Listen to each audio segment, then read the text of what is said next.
The L-3 screen on your Spectrum Technicolor cable box signifies an initialization failure, often a boot loop issue.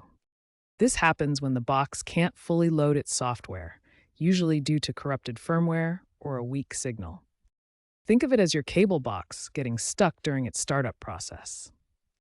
This is a common problem, especially with older Technicolor boxes. The most recent firmware update, version 4.7.2, released in June 2025, addresses this issue and will attempt to automatically refresh the box. If this fails, you will need to manually reset it.